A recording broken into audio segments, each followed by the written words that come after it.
ابن مسعود رضی اللہ عنہ سے روایت ہے، نبی نے ان لوگوں کے بارے میں فرمایا جو جمعہ میں نہیں آتے تھے کہ میرا ارادہ کیا میں نے کہ میں کسی کو حکم دوں وہ جمعہ پڑھائے اور پھر میں جو لوگ پیچھے جمعے سے رہ جاتے ہیں ان کے گھروں میں آگ لگا دوں۔ چلیں، رواہ مسلم۔ النبي صلى الله عليه وسلم قال من ترك الجمعة من غير ضرورة كتب منافقا في كتاب لا يمحى ولا يبدل۔ حضرت عبداللہ بن عباس سے روایت ہے، نبی صلی اللہ علیہ وسلم نے فرمایا جو کسی شرعی ضرورت کے بغیر جمعہ چھوڑ دے گا اس کو منافق لکھ دیا جائے گا کتاب میں، ایسا لکھا جائے گا کہ نہ اس کو مٹایا جائے گا نہ اس کو تبدیل کیا جائے گا، پکا منافق۔ صلی اللہ علیہ وسلم قال من كان يؤمن بالله واليوم الآخر فعليه الجمعة يوم الجمعة إلا مريض أو مسافر أو امرأة أو صبي أو مملوك فمن استغنى بلهو أو تجارة استغنى الله عنه والله۔ جو جمعے کے دن لہو کھیل کود میں اور تجارت میں مشغول ہو گیا تو اللہ بھی اس سے غنی ہے، اور اللہ غنی بھی ہے، قابل تعریف بھی ہے۔ تو جمعے کے دن اپنے کھیل کود تجارت سب چیزیں چھوڑ کر جمعہ پڑھنا لازم ہے۔ باب التنظيف والتبكير۔ تبکیر کا معنی جلدی جمعہ پڑھنا، اور تنظیف کا معنی جمعے کے دن صفائی ستھرائی۔ عن سلمان قال قال رسول الله صلی اللہ علیہ آج کل یہ چیز بھی مسلمانوں میں ختم ہوتی جا رہی ہے، جمعے کے دن کیونکہ اسکول جاتے ہیں نا بچے تو ایک نارمل دنوں کی طرح کا دن ہو گیا ہے، وہ یہ بہت بہت بڑی برائی ہے۔ یہ مجھے سمجھ میں نہیں آتی کہ ادھر یہ اتوار کو چھٹی ہے جمعے کی چھٹی نہیں۔ یہ مجھے بھی سمجھ میں نہیں آیا نا، ہم دونوں پھر بیٹھ کے اس پہ بات کرتے ہیں، مجھے خود بھی سمجھ میں نہیں آ رہا ہے یہ کیا مسئلہ ہو رہا ہے، اس پہ ہم مذاکرہ کرتے ہیں پھر بعد میں، ٹھیک ہے؟ شام کو ملیے گا، ٹھیک ہے؟ اپنا خیال رکھیے گا۔ اچھا، تو جمعے کو چھٹی ہونی چاہیے نا، شاعر اسلام میں سے ہے، لیکن یہ کہ بہرحال تو اگر نہیں بھی ہو رہی تو جمعے کے دن غسل کرنا، خوشبو لگانا جیسے پہلے اہتمام ہوتا تھا یہ لازمی ہے۔ یہ بچوں کو گھر میں پابند بنانا چاہیے اس کا۔ چلیں، ایسا دن ہونا چاہیے کہ محسوس ہو کہ یہ عید کا دن ہے، خوشی کا دن ہے۔ چلیں۔ قال قال رسول الله صلى الله عليه وسلم لا يغتسل رجل يوم الجمعة ويتطهر ما استطاع من طهر ويدهن من دهنه أو يمس من طيب بيته ثم يخرج فلا يفرق بين اثنين ثم يصلي ما كتب له ثم ينصت إذا تكلم الإمام إلا غفر له ما بينه وبين الجمعة الأخرى۔ حضرت سلمان رضی اللہ عنہ سے روایت ہے، نبی نے فرمایا کوئی شخص جمعے کے دن غسل کرے پھر اپنے اور جتنا طہارت اختیار کر سکتا ہے وہ طہارت اختیار کرے، پھر خوشبو اور تیل لگائے اور پھر وہ مسجد کی طرف آئے اور دو بندوں کے درمیان فاصلہ نہ کرے، جیسے ہوتا ہے نا کندھے پھلانگ پھلانگ کے لوگوں کے جانا، مجمع کی اکرام کا خیال کرے، اور جتنی نماز اللہ نے اس کے لیے مقدر کی ہے وہ پڑھے اس میں، یعنی جمعے پہ پہلے آئے اور سنتیں بھی پڑھے اس میں، جتنی نوافل پڑھ سکتا ہے پڑھے۔ پھر جب امام خطبہ شروع کر دے، امام بات شروع کر دے یعنی خطبہ شروع کر دے تو خاموش ہو جائے، تو اس کے اس سے اور اس سے پچھلے کے گناہ معاف کر دیے جاتے ہیں۔ رواہ البخاری۔ وعن ابي هريره عن رسول الله صلى الله عليه وسلم قال من اغتسل ثم اتى الجمعه فصلى ما قدر له ثم انصت حتى يفرغ من خطبته ثم يصلي معه غفر له ما بينه وبين الجمعه الاخرى وفضل۔ یہ بھی وہی حدیث ہے، فرمایا مزید 3 دن کے گناہ، 10 دن کے گناہ اس کے اللہ معاف کرتے ہیں۔ عنه قال قال رسول الله صلى الله عليه وسلم من توضأ فاحسن الوضوء ثم اتى الجمعه فاستمع وانصت ومن مس الحصى فقد لغا، جمعے کے دن کسی نے کنکری سے کھیلا تو اس نے لغو کام کیا۔ امام جب خطبہ دے گا تو آپ کو بعض لوگ مسجد کے پلاسٹک کے وہ دھاگوں سے کھیل رہے ہوتے ہیں، ایسا ہوتا ہے نا، دیکھا ہوگا، تو انگلیاں چٹخا رہے ہوتے ہیں، تو بس چپ کر کے خطبہ سننا ہے۔ وہ ایک حدیث میں آتا ہے کہ جو آگے روایت آ رہی ہوگی میرا خیال ہے وہ کہ نبی صلی اللہ علیہ وسلم نے فرمایا جو جمعے کے دن آئے امام خطبہ دے رہا ہے تو وہ 2 رکعتیں پڑھے اور مختصر پڑھے، لیکن احناف کے ہاں یہ حدیث منسوخ ہے، کیونکہ جب خطبے کی بہت سخت تاکید ہو گئی تو پھر دوسری حدیث میں یہ ہے کہ جب امام ممبر پہ بیٹھ جائے فلا صلاۃ ولا کلام، تو نہ کوئی نماز ہے نہ کوئی کلام ہے، تو اس کو عام کیا ہے، اس کو منسوخ قرار دیا ہے۔ دوسرے حضرات نے اس حدیث کو مستثنی قرار دیا اس عام قاعدے سے۔ چلیں، خطبہ وہ والا خطبہ جو عربی میں خطبہ ہوتا ہے، یہ بھی یاد رکھو خطبہ عربی میں ہوتا ہے، ہمارے اہل حدیث حضرات نے اردو میں شروع کر دیا، اور دلیل یہ دی ہے کہ یہ تو واعظ و نصیحت ہے، تو واعظ و نصیحت تو ہر قوم کی اس کی زبان میں ہوتی ہے، سمجھ رہے ہو یہ بات، یہ دلیل بالکل غلط ہے، اس لیے کہ قرآن نے خطبے کو ذکر اللہ کہا ہے، فاسعوا الی ذکر اللہ، اللہ کے ذکر کی طرف دوڑو ہے، اس پر پوری امت کا اجماع ہے کہ یہ عربی زبان میں ہوگا، جیسے جتنی تسبیحات ہیں وہ سب عربی میں ہوتی ہیں۔ دوسری سب سے اہم ترین دلیل یہ کہ صحابہ تابعین تبع تابعین پوری دنیا میں گئے، اسلام پھیلایا، ایک کمزور کیا من گھڑت روایت بھی نہیں ملتی کہ فارسی زبان میں کسی نے کبھی جمعے کا خطبہ دیا ہو، تو یہ بھی اس زمانے کی ایک بدعت شروع ہو گئی ہے اردو میں انگلش میں خطبے جمعے کے، سمجھ رہے ہو؟ ایک اہل حدیث نے مجھ سے سوال کیا کہ آپ لوگ جو اردو میں تقریریں کرتے ہو یہ کہاں سے ثابت ہے؟ یہ جمعے سے پہلے خطبے سے پہلے تقریریں کہاں سے ثابت ہیں؟ میں نے کہا جہاں سے آپ کا اردو میں خطبہ ثابت ہے نا. تو کہہ رہے نہیں خطبہ تو ذکر ہے. میں نے کہا نبی صلی اللہ علیہ وسلم نے عربی میں، سارے صحابہ تابعین پوری دنیا میں جہاں بھی گئے ہیں عربی میں ہی خطبہ ہوا ہے. اس کا ترجمہ بھی نہیں ہوا خطبے کا کہ ادھر عربی میں خطبہ ہو رہا ہو ادھر ساتھ ساتھ ترجمہ ہو رہا ہو. تو یہ صحابہ کرام تابعین جو اس میں تو عربی تھوڑی تھے ساری دنیا میں، فارسی تھے اور پتہ نہیں کون کون سی زبانیں تھیں، عثمانیوں کی زبان ہی الگ تھی بالکل. لیکن ہمیشہ صدیوں تک ایسا ہوتا رہا ہے. تو یہ امت گمراہی پہ جمع نہیں ہو سکتی. لہٰذا اور رہا یہ مسئلہ کہ ہم نے عربی خطبے سے پہلے اردو تقریریں کہاں سے شروع کی، تو اس کے لیے کسی دلیل کی ضرورت نہیں ہے. وہ جمعے کا حصہ نہیں ہے وہ تقریر، وہ واضح و نصیحت ہے. اس کے لیے کوئی بھی ٹائم جب پبلک جمع ہو تو کی جا سکتی ہے. وہ شرعی خطبے کا ہم اس کو ثابت نہیں کرتے، ہم اس کو شرعی خطبہ ہی نہیں قرار دیتے، اس کے وہ حکام ہی نہیں ہیں. اس امام کی تقریر کے دوران سنتیں پڑھنا بھی جائز ہے، لیٹ آنا بھی جائز ہے. تو اس کو ہم شرعی خطبہ قرار دیتے ہیں، پھر ہم پہ سوال ہوتا. سمجھتے ہو؟ تو وہ تو واضح یہ ایسا ہی ہے جیسے آپ کہو کہ جمعرات کے دن کوئی بیان کرے تو کہاں سے ثابت ہے، پیر کے دن بیان کرے تو کہاں سے ثابت ہے، مشکات کا درس کہاں سے ثابت ہے. تو ایسے ہی سوال ہے. کیا بس صحیح ہے جہاں بھی ہو گیا، لیکن اس کے کوئی ناجائز ہونے کی بھی کوئی دلیل نہیں ہے. تو شریعت نے واضح و نصیحت کسی بھی ٹائم پہ کہا ہے کہ کر سکتے ہو. تو یہ جو ہمارے اہل حدیث حضرات نے شروع کر دیا نا اردو میں خطبہ، یہ بالکل پھر اسلام عربی، جتنے بھی شاعر اسلام ہیں وہ عربی میں. اذان کا مقصد کیا ہے؟ لوگوں کو متنبع کرنا. تو اردو میں کیوں نہیں ہے؟ وہ عربی میں ہے نا. تو شاعر جتنے بھی ہیں وہ عربی زبان میں ہوں گے. اس کی ایک بڑی وجہ یہ بھی ہے تاکہ عربی زبان سے بھی لوگوں کو مناسبت پیدا ہو. عربی کو بھی قرآن اسلام چاہتا ہے نا تھوڑا بہت فروغ ہو، اس کو بھی تھوڑی سی مناسبت پیدا ہو. تو اگر یہ شاعر سارے اردو میں یا انگلش میں یا پشتو میں آ گئے تو پھر تو عربی تو گئی ختم. عربی کی حفاظت تھوڑی ہوگی پھر. بھائی نہ سمجھ میں آئے، اذان سمجھ میں آتی ہے جس کو عربی نہ آتی ہو؟ نہیں نہیں نہیں، یہ تو آپ نے اب اس لیے جاتی ہے کہ اتنی زیادہ عربی میں ہو گئی ہے کہ اب سمجھ میں آنا شروع ہو گئی ہے.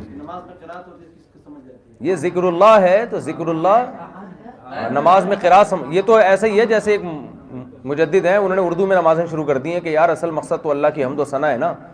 باقاعدہ پراپر اس طرح نماز پڑھا رہے ہیں، سورہ فاتحہ اس طرح پڑھتا ہے وہ بندہ. تمام تعریفیں اللہ کے لیے، تمام جہانوں کا پالنے والا. تھے رجوع کیا تھا. اور فتویٰ کس پر ہے یہ دیکھا جاتا ہے. چلیں.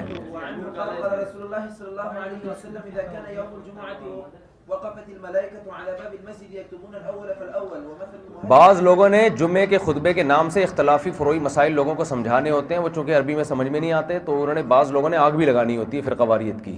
وہ بہترین مجمع جمعے کا ہوتا ہے تو اس لیے وہ اردو میں آگ لگا رہے ہوتے ہیں، عربی میں نہیں لگا سکتے وہ. ٹھیک ہے نا. بعض لوگوں کا یہ بھی ایک فلسفہ ہے.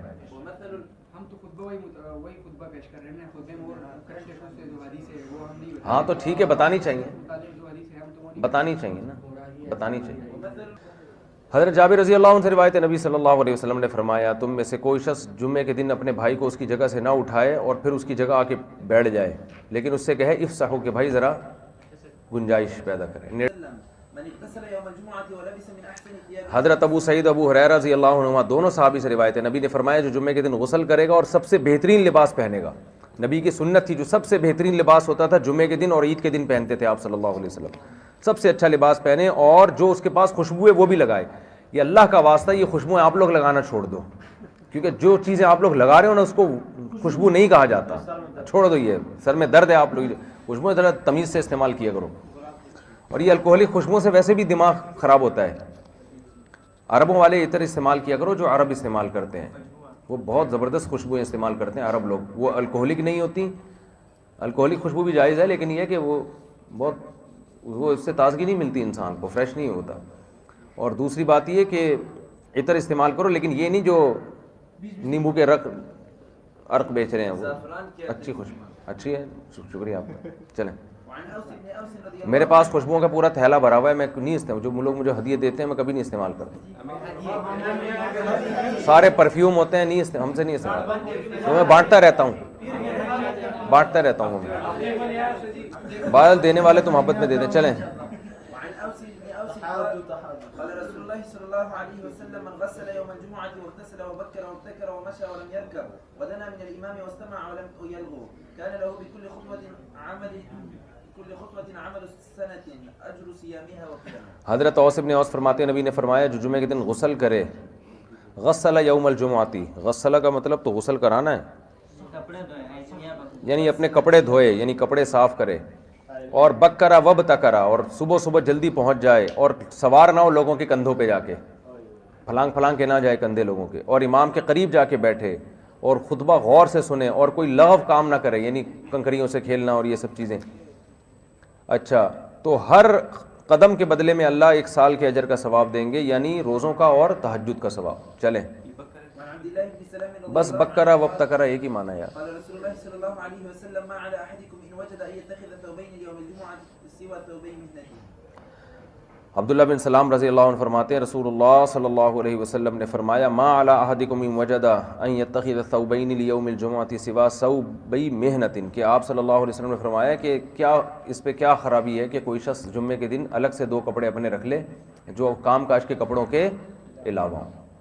ورواه مالك عن يحيى بن سعيد وعن سمرة بن جندب رضي الله عنه قال قال رسول الله صلى الله عليه وسلم احضروا الذكر وادنوا من الامام فان الرجل لا يزال يتباعد حتى يؤخر في الجنة۔ سمرہ بن جندب فرماتے ہیں نبی صلی اللہ علیہ وسلم نے فرمایا ذکر یعنی خطبے میں حاضر ہوا کرو اور امام کے قریب جا کے بیٹھا کرو، اس لیے کہ ایک شخص مسلسل پیچھے ہوگا یہاں تک کہ جنت میں بھی اللہ اس کو پیچھے کر دیں گے اگرچہ وہ داخل ہو بھی جائے۔ تو جمعے کے دن امام کے قریب بیٹھنے کی بہت زیادہ فضیلت ہے۔ دیکھو جمعے میں نا ایک کام کیا کرو، بڑا سکون ملتا ہے اس سے، نہا دھو کے تیار ہو کے اچھی خوشبو لگا کے پہلے سے مسجد میں آ کے اپنا معمول پورا کر لو، تلاوت کر لو، نوافل پڑھ لو، دعائیں مانگ لو، اس سے بڑا سکون ملتا ہے انسان کو، بڑا مبارک وقت ہوتا ہے وہ، تجربہ کر کے دیکھو، مزہ نہ آئے پیسے واپس۔ چلیں، وعن سهل بن معاذ بن انس الجهني عن ابيه قال قال رسول الله صلی اللہ علیہ وسلم من تخطى۔ میرا ایک زمانے میں معمول تھا، اب تو بچے اسکول جاتے ہیں نا، کم وقتوں نے جمعے کی چھٹی ختم کر کے اسکول کا سارا سیٹ اپ وہی خراب کر دیا، جمعے کا سیٹ اپ خراب کر دیا۔ تو میرا معمول تھا اپنے بچوں کو میں جمعے کے دن نا سب کو نہا دھو کے مصلی پہ گھر کے کمرے میں بٹھا دیتا تھا کہ ابھی سب نے دعا مانگنی ہے، نماز پڑھنی ہے۔ تو بچے بڑے اچھے لگ رہے ہوتے ہیں جمعے کے دن، سب نہا دھو کے بیٹھ، بچے ہوں تو لگیں گے نا، ہوتے ہی نہیں ہیں تو کیا لگیں گے۔ آپ سب کو نہلا دھلا کے نا بھائی آج اب یہ جمعے کا دن ہے، آج اللہ اللہ ہوگا، بس اللہ اللہ ہوگا۔ اگرچہ بچے شرارتیں بھی کر رہے ہوتے ہیں اس دوران، لیکن تھوڑا بیٹھ جائیں بس مصلی پہ بیٹھیں، یہ چیزیں بعد میں زندگی بھر کام آتی ہیں، ان کے لاشعور میں چیز انسٹال ہو جاتی ہے کہ آج کا دن یہ تھوڑا عبادت کا دن ہے۔ چلو، من تخطى رقاب الناس يوم الجمعة اتخذ جسرا الى جهنم۔ جو بچپن میں کچھ نیکیاں ہو جائیں نا، زندگی بھر انسان ان کو یاد کرتا ہے، وہ سمجھتا ہے کہ میں اصل میں یہ ہوں، اب میں ٹریک سے ہٹ گیا ہوں، وہ یہ سمجھتا ہے کہ اصل میں تو یوں ہونا چاہیے تھا۔ چلیں، مسجد سے نہیں، میں کہہ رہا ہوں گھر کے کمرے میں ان کو بٹھا دو کہ بیٹا جمعہ ہے آج، آپ بھی بیٹھ جاؤ ان کے ساتھ نا، اس بہانے تھوڑا سا ان کو معمول بناؤ۔ پھر بچے ساتھ تو نہیں لے جا سکتے، بہت چھوٹے بچے تو نہیں لے جا سکتے مسجد میں نا، وہ شرارتیں بہت کرتے ہیں، پیچھے کھڑے ہو جاتے ہیں، ایک دوسرے کے انگوٹھے پہ پاؤں رکھ کے کھڑے ہو جاتے ہیں۔ ہم تو ایسے ہی کرتے تھے بھائی، وعن معاذ بن انس ہم جب رکوع میں جاتے تھے دوسرے کے پاؤں پہ پاؤں رکھ کے کھڑے ہو جاتے تھے نا، وہ چیختا تھا، چیخے گا تو پیٹے گا، بڑے لوگ پیٹتے تھے، ابے جیسے کوئی بڑا دیکھتا تھا پاؤں ہٹا لیتے تھے۔ پھر ایک صف کو ٹھمکا مارتے تھے، پوری صف بچوں کی گرتی تھی وہاں جا کے نا، وہ ادھر پارسل کرتا تھا، وہ ادھر پارسل کرتا تھا۔ سبحان اللہ، تراویح میں بڑے مزے تھے یار۔ اور جب سلام پھیرنے کا ٹائم آتا ہے ہم ایسے آگے بیٹھ جاتے تھے جیسے سارا خشوع و خضوع ہم پہ ہی نازل ہو رہا ہے۔ اب پیچھے بڑے دیکھ رہے ہوتے یار کی کس نے شرارت۔ اور گاؤں دیہاتوں میں تو ایسی شرارتیں، ہمارے امام صاحب نے بتایا کہ گاؤں دیہاتوں میں دھوتی پہن کے نا لوگ سجدے میں جاتے تھے تو ہم اینٹ لا کے رکھتے تھے ان کی دھوتی پہ، نہیں پیچھے چادر پہ، جب کھڑے ہوتے تھے دھوتی کھل جاتی تھی کیونکہ وہ اینٹ سے دب جاتی تھی۔ چلیں، بچوں کی شرارتیں ٹائٹ ہوتی ہیں۔ النبي صلى الله عليه وسلم قال ان النبي صلى الله عليه وسلم نهى عن الحوة يوم الجمعة والامام يخطب۔ آپ صلی اللہ علیہ وسلم نے لوگوں کی گردنیں پھلانگنے سے منع کیا ہے۔ اچھا، ان الحبوتی، حبوا کہتے ہیں یہ چادر کو اس طرح لپیٹنے، حبوا سے منع کیا، چادر کو اس طرح لپیٹ کے بیٹھنے سے منع کیا ہے۔ اس وقت جب امام خطبہ دے رہا ہو، نارملی تو یہ جائز ہے، وہاں بیٹھتے ہیں لوگ بلوچستان میں اور سندھ میں نا، اس طرح چادر کو لپیٹ کے یوں کر کے ایسے بڑا مزے سے بیٹھے ہوتے ہیں۔ چلیں، وعن ابن عمر قال قال رسول الله صلى لیکن خطبے کے دوران ایسے بیٹھنا ٹھیک نہیں ہے۔ اذا نعس احدكم يوم الجمعة فليتحول من مجلسه ذلك۔ جب جمعے کے دن کوئی کسی کو اونگ آئے تو اس کو چاہیے اپنی اس مجلس سے اٹھ جائے، یعنی تاکہ نیند ختم ہو نا، تھوڑا ادھر جا کے بیٹھ جائے۔ عن نافع قال سمعت ابن عمر يقول نهى رسول الله صلى الله عليه وسلم ان يقيم الرجل من مقعده ويجلس فيه قيل لنافع في الجمعة قال في الجمعة وغيرها. حضرت نافع فرماتے میں نے عبداللہ بن عمر سے یہ سنا کہ نبی صلی اللہ علیہ وسلم نے اس بات سے منع کیا کہ کوئی شخص کسی کی گود میں بیٹھے، اور کیا کہتے ہیں میں نے پوچھا کہ جمعے کے دن کھانا، یعنی جمعہ یا ہو یا اس کے علاوہ ہو. بعض رش ہوتا ہے تو لوگ ایک دوسرے کی گود میں آ کے بیٹھ جاتے ہیں نا. مکان میں اس کی جگہ پر. اچھا سوری اس کی جگہ پہ نہ بیٹھے کہ اس کو اٹھا کے. میں بھی حیران تھا، یہ پہلی دفعہ میں حدیث سن رہا ہوں یار. ان یقیم الرجل من مقعدہ، کہ ایک آدمی کو اس کی جگہ سے اٹھایا جائے، ویجلس فیہ، اور اس کی جگہ پہ بیٹھ جائے. چلے کسی کو اس کی جگہ سے اٹھا کے بیٹھنا جائز نہیں کہ ایکسکیوز می سر پلیز آپ ذرا وہاں چلے جائیں. وعن عبد الله چلیں. بن عمرو رضي الله عنهما قال قال رسول الله صلى الله عليه وسلم يحضر الجمعة 3 نفر فرجل حضرها بلغو فذلك حظه منها. عبداللہ بن عمر رضی اللہ عنہ سے روایت ہے، نبی صلی اللہ علیہ وسلم نے فرمایا جمعے کے دن 3 قسم کے لوگ حاضر ہوتے ہیں. ایک وہ جو حاضر ہوا لغو کے ساتھ، یعنی وہاں بیٹھ کے کنکریوں سے کھیل رہا ہے اور ادھر ادھر دیکھ رہا ہے، ناک میں انگلیاں گھماتے ہیں آج کل بعض دفعہ لوگ. وَرَجُلٌ حَضَرَهَا بِدُعَاء، تو فرمائے جمعے کے دن اس کا یہی حصہ ہے. کچھ لوگ ایسے ہوتے ہیں دعا میں حاضر ہوتے ہیں، تو یہ وہ شخص ہے جو گویا اس نے بھی اللہ سے دعا مانگی، اللہ چاہے تو اس کو دے دے گا، چاہے تو روک لے گا. دوسرا وہ شخص ہے جو سکوت اور خاموشی کے ساتھ حاضر ہوا اور کسی کی گردن بھی نہیں پھلانگی اور کسی کو تکلیف بھی نہیں دی، تو یہ اس کے لیے 10 دنوں کا کفارہ ہے. اس لیے کہ قرآن کی آیت پھر آپ نے پڑھی کہ جو ایک نیکی کرے گا اللہ اس کو 10 نیکیاں دیں گے. چلیں. عن ابن عباس قال قال رسول الله صلى الله عليه وسلم من تكلم يوم الجمعة والإمام يخطب فهو كمثل الحمار يحمل أسفارا والذي يقول له أنصت ليس له. عبداللہ بن عباس سے روایت نبی نے فرمایا صلی اللہ علیہ وسلم جو جمعے کے دن کلام کرتا ہے خطبے کے دوران، وہ اس گدھے کی طرح ہے جس نے کتابوں کا بوجھ اٹھایا ہوا. تو جیسے اس پہ کتاب اثر نہیں کرتی تو اس پہ بھی نصیحت اثر نہیں کرے گی. تو کسی بھی بیان میں جو باتیں کر رہے ہیں اس کا مطلب یہ بھی گدھا ہی ہے.